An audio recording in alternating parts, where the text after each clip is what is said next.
Salt के अंदर दो चीजें होती है, आप भी जानते हो, NaCl तो पता ही है ना। तो कैल्शियम कार्बोनेट की बात करें तो उसके अंदर Ca+2 और CO3-, ठीक है, यही हमारे पास है। अगर हमारी सॉइल के अंदर अम्लीयता ज्यादा है, एसिडिटी ज्यादा है, तो वो किसकी वजह से होगी, खुद सोच के बताएं। कि जब, हाँ बिल्कुल सही कहा, एल्यूमिनियम, ठीक है, एल्यूमिनियम जो है वो कौन सी फॉर्म में मिलता है बेटा, ठीक है। दूसरा हाइड्रोजन की वजह से होती है, हाइड्रोजन भी किसमें मिलता है, ठीक है, इससे ही मिलता है ना, यही बात है। तो ये जो हमारा कार्बोनेट वाला पार्ट है ये इसको उदासीन कर देता है, ठीक है, इसको न्यूट्रलाइज कर देगा। तो न्यूट्रलाइजेशन हुआ या नहीं, हो गया।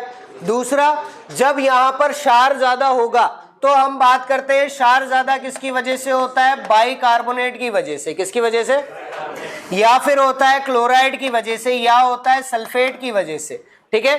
तो ये कैल्शियम जो है वो क्षार को न्यूट्रलाइज कर देगा, समझ में आ गया। अब कोई दिक्कत, कैल्शियम कार्बोनेट क्यों यूज कर रहे हैं, समझ में आया नहीं आया, आ गया। अब यहां पर वो जो जिप्सम वाली बात है वो भी जस्टिफाई हो जाती है। हम यहां पर अगर जिप्सम यूज करें तो इसमें पहले से ही क्या है, क्या है, कैल्शियम नहीं आएगा, सल्फर है, माइनस है, सल्फेट पहले से ही है, तो सल्फेट क्षारीयता और बढ़ा देगा उसके अंदर, ठीक है। हमें मेन क्या चाहिए, कैल्शियम, और कार्बोनेट है वो क्षारीयता को किधर लाता है, लवणता की तरफ, किधर लाता है बेटा, लवणता की तरफ। तो पीएच को कम करने की कोशिश करता है, ठीक है।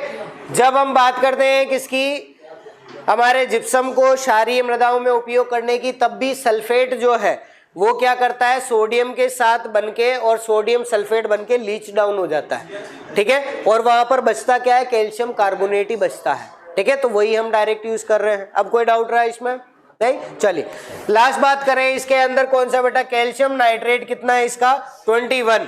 अब यहां पर भी हमारे पास वही सेम क्वेश्चन बनते हैं, या तो आपको सीधा पूछ लेगा कैल्शियम नाइट्रेट का क्षार तुल्यांक कितना है, 21 है, परसेंट नहीं है, इसकी कोई यूनिट नहीं होती, ये तुल्यांक है, ठीक है, एक इंडेक्स है एक तरह से, इसकी कोई भी हमारे पास वैल्यू हम कह सकते हैं, इसकी कोई इकाई जो है वो नहीं होती है, ठीक है।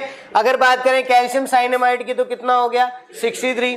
चलिए अब बात करें इसके अंदर दूसरे टाइप की, तो सबसे ज्यादा क्षारीय उर्वरक कौन सा है, अब तो समझ में आ गया, किसी का एक आंसर कैल्शियम नाइट्रेट तो नहीं है, ठीक है। चलिए दूसरा, इसके अंदर जो एक क्वेश्चन यहाँ पर बनता है वो बनता है हमारे कार्बनिक उर्वरकों से। कार्बनिक उर्वरक कौन कौन से थे, यूरिया और कैल्शियम साइनेमाइड, यही थे ना। कैल्शियम साइनेमाइड दिख रहा है क्या, ठीक है, यूरिया दिख रहा है क्या, अब यूरिया दिख रहा है क्या, तो यूरिया के लिए हम क्या माप रहे हैं, और कैल्शियम साइनेमाइड के लिए, तो दोनों के दोनों है तो सही कार्बनिक उर्वरक, लेकिन यूरिया कैसा है और कैल्शियम साइनेमाइड कैसा है, समझ में आया। ये क्वेश्चन भी हमारे लिए बन सकता है, ठीक है। तो पेज के ऊपर लिखना चाहो लिख लो एक लाइन में,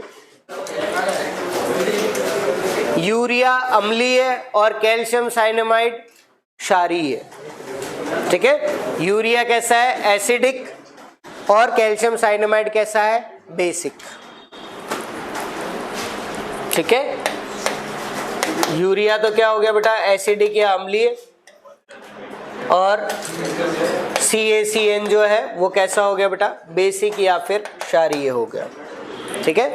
ये लिख लो, ये लॉजिकल चीजें हैं जो आपको खुद ही समझ में आ जानी चाहिए। अब समझ में आ रही है ना ये चीजें, इस तरह से हम इसको याद रख सकते हैं। चलिए लिख लिया। नेक्स्ट बात करें बेटा इसके अंदर, अब टाइप ऑफ नाइट्रोजन फर्टिलाइजर। हमारा बेसिक कंप्लीट हो चुका है, ठीक है, बेसिक हमने पढ़ लिया। बेसिक में एक चीज और आती है, वो हम लास्ट में बात कर लेंगे, टाइम मिलेगा तो। उर्वरक देने का समय, अच्छा समय भी हो गया क्या, पक्का हो गया, चलो ठीक है, थोड़ी देर बाद मिलते हैं।